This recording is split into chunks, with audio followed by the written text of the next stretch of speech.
കേരളത്തിൽ അങ്ങോളം ഇങ്ങോളം കോൺഗ്രസിന്റെ രാഷ്ട്രീയ വേദികളിൽ സിംഹഗർജനം പോലെ പ്രസംഗിച്ചിരുന്ന ഒരു സുധാകരൻ ഉണ്ടായിരുന്നു. കോൺഗ്രസുകാരുടെ KS. ആ പഴയ സുധാകരനെ ഓർമ്മപ്പെടുത്തും പോലെ സുധാകരൻ പിണറായിയെയും സർക്കാരിനെയും കടന്നാക്രമിച്ചും ഒപ്പം കോൺഗ്രസിന്റെ സംഘടനാ ശാക്തീകരണത്തെ പറ്റി തുറന്നടിച്ചും നടത്തിയ പ്രകടനം ഒന്ന് കാണാം. എല്ലാ പണവും മകളെ അക്കൗണ്ടിലേക്ക് തിരിച്ചയച്ച ഒരച്ഛൻ. ആർക്ക് വേണ്ടിയാണ് ഈ പണം ഉണ്ടാക്കുന്നത്? കുടുംബത്തിന്, മക്കൾക്ക് വേണ്ടിയാണ്. ഇത്രയും മക്കളോട് സ്നേഹമുള്ള ഒരച്ഛനെ നിങ്ങൾ ഈ ലോകത്ത് എവിടെയെങ്കിലും കാണുമോ? ഇത്രയും ആരാന്റെ പണം കട്ടെടുത്തും മുക്കിയെടുത്തും കൊണ്ടുപോയി അവളെ അക്കൗണ്ടിലേക്ക് വെച്ചു എന്ന് പറയുന്നത് അദ്ദേഹത്തിന്റെ ഏത് ഭരണാധിപത്യമാണ്?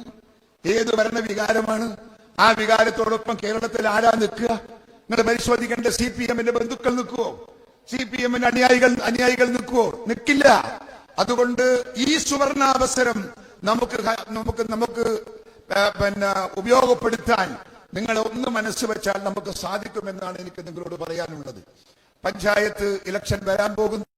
പഞ്ചായത്ത് ഇലക്ഷനകത്ത് നഷ്ടപ്പെട്ടു പോയ എല്ലാ പഞ്ചായത്തുകളും തിരികെ പിടിക്കാനുള്ള അധ്വാനം നിങ്ങൾ തുടങ്ങണം. ഇപ്പോഴേ തുടങ്ങണം. ആ തുടക്കത്തിന് റിസൾട്ട് ഉണ്ടാകും എന്ന് നിങ്ങൾ ഓർക്കണം.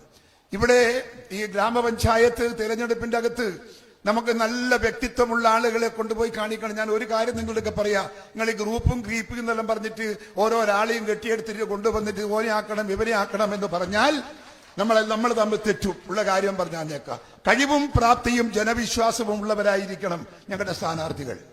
ജനങ്ങൾക്ക് അവരോട് മതിപ്പും ബഹുമാനവും വേണം. പൊതുപ്രവർത്തകൻ എന്ന് പറയുമ്പോൾ അദ്ദേഹത്തെ കുറിച്ച് ആദരവുണ്ടാവണം.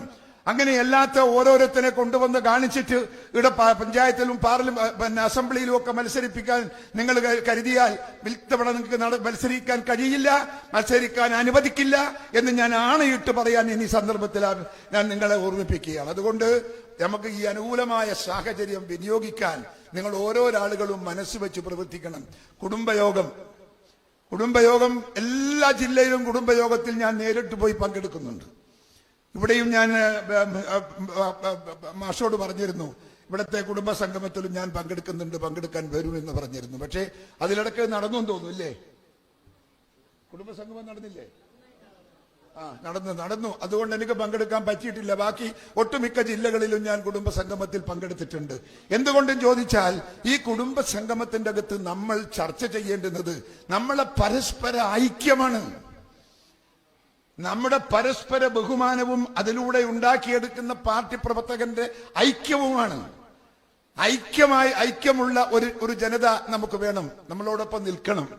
അവരെ കൂടെ നിർത്തി കൊണ്ടുപോകാൻ സാധിക്കണമെങ്കിൽ അവരോട് അതുപോലെ നമ്മൾ പെരുമാറണം. അവരെ അതുപോലെ നമ്മൾ ബഹുമാനിക്കണം. അവരെ ഉപയോഗിക്കണം. അങ്ങനെയെല്ലാം പരസ്പരം പറഞ്ഞ് അവരെയൊക്കെ സ്വന്തം ഒരു കുടുംബാംഗങ്ങളെ പോലെ എല്ലാ കോൺഗ്രസിന്റെയും പ്രാഥമിക പ്രവർത്തകന്മാരെ സ്നേഹിക്കാനും ബഹുമാനിക്കാനും ആദരിക്കാനും അംഗീകരിക്കാനും സാധിക്കുന്ന ഒരു നല്ല പെരുമാറ്റ ശൈലി നിങ്ങൾ ഉണ്ടാക്കിയെടുത്താൽ നിങ്ങളെ വിട്ടുപോവില്ല ആരും. നിങ്ങൾ സാധാരണഗതിയിൽ നിങ്ങൾ വീട്ടിൽ നിന്ന് പുറത്തേക്ക് പോകുമ്പോൾ പരിസരത്ത് റോഡിന്റെ അപ്പുറം ഇപ്പുറം ഒക്കെ വീടുകളൊക്കെ ഉണ്ടാവും. ആ വീടുകളിലൊക്കെ സുഖമില്ലാത്തവരൊക്കെ കിടക്കുന്നുണ്ടാവും. പക്ഷെ നിങ്ങൾ ആരെങ്കിലും ഒന്ന് വീട്ടിൽ കയറി ചോദിക്കാറുണ്ടോ? നിങ്ങൾ? വളരെ അപൂർവമാണ്. ചോദിക്കുന്നുണ്ടാവാൻ ചില ആളുകൾ, പക്ഷെ അപൂർവമാണ്. നമ്മൾ ചോദിക്കണം. സുഖമില്ലാത്ത ഒരാൾ അയൽവക്കത്തുണ്ട്, ഞങ്ങൾ അദ്ദേഹത്തിന്റെ അസുഖം അന്വേഷിക്കണം.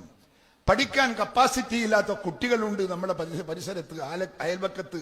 അവരെ സഹായിക്കാനുള്ള സാമ്പത്തിക ശേഷി നിങ്ങൾക്ക് വേണ്ട. നിങ്ങൾ മറ്റുള്ളവരിൽ നിന്ന് കളക്ട് ചെയ്തെങ്കിലും ആ കുഞ്ഞിന് പഠിക്കാനുള്ള അവസരം നിങ്ങൾ ഉണ്ടാക്കണം. നിങ്ങൾ ആ മനുഷ്യന്റെ ആ കുടുംബത്തിന്റെ മനസ്സിൽ നിങ്ങൾ ജീവിക്കും. അതാണ് സ്നേഹം, അതാണ് വിശ്വാസം, അതാണ് പാർട്ടി പ്രവർത്തകന്റെ എല്ലാ പ്രശ്നങ്ങളും നോക്കി, അവരെ പ്രയാസങ്ങളും ദുരിതങ്ങളും നോക്കി, ആ കഷ്ടപ്പാടുകളും നോക്കി അതൊക്കെ പരിഹരിച്ചു കൊടുത്ത് കുടുംബത്തിലൊരു അംഗം പോലെ അവരോടൊപ്പം ഒട്ടി നിന്നാൽ നിങ്ങളെ ആരെങ്കിലും തൊഴിക്കോ? നിങ്ങളെ ആരെങ്കിലും തള്ളിപ്പറയില്ല. നിങ്ങൾ അവരെ മനസ്സിന്റെ അകത്ത്, അവരെ ഹൃദയത്തിൽ ജീവിക്കുന്നവരായി നിങ്ങൾ പ്രാദേശിക നേതാക്കന്മാർ മാറുമെന്നാണ് എന്റെ അനുഭവം. എന്റെ വീട്ടിൽ രാവിലെ 6 മണി എന്ന് പറയുമ്പോൾ ഇവിടെ ഇരിക്കുന്ന നേതാക്കന്മാരിൽ പലരും വരാറുണ്ട് വീട്ടിൽ. 6 മണി എന്ന് പറയുമ്പോൾ എന്റെ വീട്ടിൽ ആളുകൾ ത്വരവരാ വരാൻ തുടങ്ങും. മുസ്ലിം സമുദായത്തിൽ നിന്ന് വരുന്ന ആളുകൾ മുതൽ ഒരു 10, 40, 30 ആളൊക്കെ രാവിലെ തന്നെ വീട്ടിലുണ്ടാകും. ഉറങ്ങാൻ സമ്മതിക്കലില്ല, ഭക്ഷണം കഴിക്കാൻ സമ്മതിക്കലില്ല. വന്ന് അവരെ എല്ലാ പരാതികളും കേട്ട് ആ പരാതിക്കെല്ലാം പരിഹാരം ഉണ്ടാക്കിയിട്ടാ ഞാൻ അവിടെ നിന്ന് ഞാൻ വീട്ടിന്റെ പുറത്തേക്ക് പോകുന്നത്. അതൊരു മാതൃകയാക്കാൻ എന്റെ പ്രിയപ്പെട്ടവർക്ക് സാധിക്കണമെന്ന് ഞാൻ നിങ്ങളോട് വിനയത്തോടെ അപേക്ഷിക്കുന്നു. നമ്മൾ സ്നേഹിച്ചാൽ നമുക്ക് സ്നേഹം കിട്ടും. നമ്മൾ കൂറ് കാണിച്ചാൽ ആ കൂറ് നമുക്ക് തിരിച്ചു കിട്ടും. അത് നിങ്ങൾ ഒരിക്കൽ ഓർമ്മിക്കുക മനസ്സിൽ. അതുകൊണ്ട് എല്ലാ പ്രവർത്തകന്മാരോടും വളരെ സൗഹൃദപൂർവ്വം പെരുമാറി ഒരു കുടുംബ സംഗമത്തിലൊക്കെ ഒരു കുടുംബയോഗം തന്നെ ഒരു ബന്ധുക്കളുടെ യോഗമായിട്ട് തന്നെ കുടുംബയോഗം നിങ്ങൾ കാണണം. അങ്ങനെ നിങ്ങൾ ആളുകളുടെ പെരുമാറണം. അങ്ങനെ നിങ്ങൾ അതിനകത്ത് പെരുമാറിയാൽ ആ മുഴുവൻ ആളുകളും പാർട്ടിക്ക് വേണ്ടി നിങ്ങളോടൊപ്പം ഒറ്റയുണ്ടെന്ന് അവർ പാർട്ടിക്ക് വേണ്ടി പണിയെടുക്കും, കഷ്ടപ്പെടും എന്ന് ഞാൻ നിങ്ങൾക്ക് വാക്ക് നൽകുകയാണ്. അതുകൊണ്ട് നല്ല കാലാവസ്ഥ, നമ്മൾ അനുകൂലമായ രാഷ്ട്രീയ കാലാവസ്ഥ ഇന്ത്യയിൽ BJPക്കെതിരായാലും CPM-നെതിരായാലും പറയാൻ ഒരുപാട്. പിണറായി വിജയനെ കുറിച്ച് എത്രമാത്രം പറയാൻ നമ്മളെ മനസ്സിലുണ്ട്.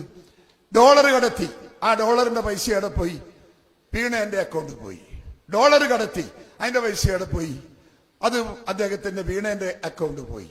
നമ്മളെ പൂഴി സ്വാമി എന്റെ പേരെന്തേനും കർത്ത മാസാമാസം കർത്ത ശമ്പളം കൊടുക്കും പോലെയാണ് അവർക്ക് വീണക്ക് കൊടുത്തത്. ആദ്യം അത് നിഷേധിച്ചു, പിന്നെ അത് സമ്മതിച്ചു. ഇപ്പോ ഇന്ന് പരസ്യമായി അത് സമ്മതിച്ചു. അത് വാങ്ങിയത് ശരിയാണ് എന്ന് ഞാൻ ചോദിക്കുന്നത്, എങ്ങനെയായി പൈസ എത്രയും അവിടത്തേക്ക് പോകുന്നത്? പിണറായി വിജയൻ പറഞ്ഞിട്ടില്ലേ? പിണറായി വിജയൻ പറയാണ്ട് പൈസ പോവോ? പിണറായി വിജയൻ മക്കൾക്ക് വേണ്ടി കാശുണ്ടാക്കുക, മക്കൾക്ക് വേണ്ടിയുള്ള സമ്പാദ്യം ഉണ്ടാക്കുകയാണ്. ഞാൻ ചോദിക്കട്ടെ, ഇത്ര മക്കളെ സ്നേഹിക്കുന്ന ഒരു പ്രിയപ്പെട്ട അച്ഛനെ ഈ ലോകത്തേടെയെങ്കിലും കാണുമോ? സ്വന്തം മക്കൾക്ക് പണമുണ്ടാക്കാൻ അഴിമതി നടത്തി നാട്ടിലെ ജനങ്ങളുടെ പണം വാങ്ങി അത് കൈക്കൂലിയാക്കി സ്വീകരിച്ച് എന്നിട്ട് സ്വന്തം മകളുടെ അക്കൗണ്ടിൽ ഈ പൈസ കൂട്ടിക്കയറ്റി അവരുടെ കുടുംബത്തെ ഭദ്രമാക്കുന്ന ഒരു മുഖ്യമന്ത്രിക്ക് ഈ രാജ്യത്തെ ജനങ്ങൾ വോട്ട് ചെയ്യോ? നിങ്ങൾ അതൊക്കെ കുടുംബത്തിൽ കയറി ഇരുന്ന് പറയണം. നിങ്ങളിപ്പോ ഞാൻ ഈ ഈ പരിസരത്തുള്ള ആളുകളെ ആയിട്ട് സൗഹൃദ ബന്ധം പുലർത്തണം എന്ന് പറയുമ്പോൾ ഈ സൗഹൃദ ബന്ധം നമ്മൾ ഉപയോഗപ്പെടുത്തി അടുക്കളയിൽ ഇരുന്ന് കഞ്ഞിവെള്ളം വാങ്ങി കുടിച്ചോണ്ട് ഈ കാര്യങ്ങളൊക്കെ പറഞ്ഞ് അവരെ ഇത് മനസ്സിലാക്കി അവരെ നമ്മളോടൊപ്പം നിർത്തിക്കൊണ്ടുപോകാൻ സാധിക്കുന്ന ഒരു സൗഹാർദ്ദ ബന്ധമുണ്ടല്ലോ. ആ സൗഹാർദ്ദ ബന്ധത്തിന് നിങ്ങൾ മുഖം കൊടുക്കണം എന്ന് ഞാൻ അപേക്ഷിക്കുകയാണ്. ഞാൻ ഏറെ സംസാരിക്കുന്നില്ല. സാമ്പത്തികമായൊക്കെ പാർട്ടിക്ക് യാതൊരു സാമ്പത്തിക പ്രതിസന്ധിയും നമുക്കില്ല. ഇത്തിരി പ്രതിസന്ധി KPCCക്ക് ഉണ്ട്. അത് ഞങ്ങൾ എങ്ങനെയെങ്കിലും പരിഹരിച്ചോളും. നിങ്ങൾ ആരും കാശ് തരണ്ട, നിങ്ങളുടെ പൈസക്ക് ചോദിക്കാനും വരുന്നില്ല. തെരഞ്ഞെടുപ്പിന്റെ ഫണ്ടും കാര്യങ്ങളൊക്കെ ഞങ്ങൾ തരും. ധൈര്യമായി മുൻപോട്ട് പോകാനും എല്ലാ തെരഞ്ഞെടുപ്പ് രംഗത്തും നമുക്ക് കരുത്തോടെ വിജയം കൊയ്ത് നമുക്ക് ജനങ്ങളുടെ മുമ്പിൽ അഭിമാനത്തോടെ നിൽക്കാനും സാധിക്കുന്ന രാഷ്ട്രീയ സാഹചര്യം ഉണ്ടാക്കാൻ എന്റെ പ്രിയപ്പെട്ട സഹോദരന്മാർ നിങ്ങൾക്ക് സാധിക്കണം എന്ന് ഞാൻ വിനയപുരസ്സരം ഞാൻ ആവശ്യപ്പെടുകയാണ്. നിങ്ങളുടെ DCC പ്രസിഡന്റിനെ ഞാൻ വളരെയേറെ അനുമോദിക്കുന്നു. ശാന്തം പാപം എന്റെ പ്രസിഡന്റ്, ഒരു പ്രശ്നവും ഇല്ല. ആർക്കും ആരോടും ഒരു അഭിപ്രായ വ്യത്യാസമില്ല. അദ്ദേഹം എല്ലാ മാറ്റങ്ങളും ഈ ആഫീസിൽ വേണ്ടി ഉണ്ടാക്കിയിട്ടുണ്ട്. ഒരു അത്യാവശ്യം വേണ്ടുന്ന എല്ലാം ഈ ആഫീസിൽ അദ്ദേഹം ഉണ്ടാക്കി കഴിഞ്ഞു. അതെല്ലാം ഞങ്ങൾക്കൊരു അഭിമാനമാണ്. അത് നിങ്ങൾ മനസ്സിലാക്കണം. ഇങ്ങനെ ഒരു ആഫീസ് കേരളത്തിൽ അപൂർവമാണ്. എല്ലാടിയൊന്നുമില്ല ഇതുപോലുള്ള ഒരു ആഫീസ്. ചിലപ്പോൾ ഇതിനേക്കാൾ വലിയ ആഫീസൊക്കെ ഉണ്ട്. ഇപ്പൊ എന്റെ കണ്ണൂരൊക്കെയുള്ള ആഫീസ് ഇതിനേക്കാൾ വലുതാണ്. പക്ഷെ എന്നാൽ പോലും എല്ലാ സൗകര്യങ്ങളും ഒരുക്കിയിരിക്കുന്നു അദ്ദേഹം. ഈ ആഫീസിൽ എന്ന് പറയുന്നത് നല്ല ഒരു പ്രസിഡന്റിന്റെ ലക്ഷണമാണ്. ഒരു കച്ചറയില്ലല്ലോ, ആരോടും കുതിരയേരൂല, ആരെയും തെറിവിളിക്കൂല, ആരോടും ദേഷ്യപ്പെടൂല. പാവം. അതുകൊണ്ട് ആ പ്രസിഡന്റിനെ കിട്ടാൻ നിങ്ങൾ എന്താ ചെയ്യേണ്ടത്? നിങ്ങൾ തപസ് ചെയ്യേണ്ടവരാ. എന്നെങ്കിലേ നിങ്ങൾക്ക് ഇങ്ങനെ ഒരു പ്രസിഡന്റിനെ കിട്ടൂ. അതുകൊണ്ട് ആ പ്രസിഡന്റിനെ ഉപയോഗപ്പെടുത്തിക്കൊണ്ട് നിങ്ങൾ പാർട്ടി ഉണ്ടാക്കണം എന്ന് മാത്രം നിങ്ങളുടെ മുമ്പിൽ അപേക്ഷിച്ചുകൊണ്ട് എന്റെ വാക്കുകൾ ഞാൻ ഉപസംഹരിക്കുന്നു. വീണ്ടും കാണാനും വീണ്ടും സംസാരിക്കാനുമുള്ള അവസരം ഞാൻ വിനിയോഗിക്കും. വീണ്ടും കാണാം, വീണ്ടും സംസാരിക്കാം. നമസ്കാരം. ജയ് ഹിന്ദ്.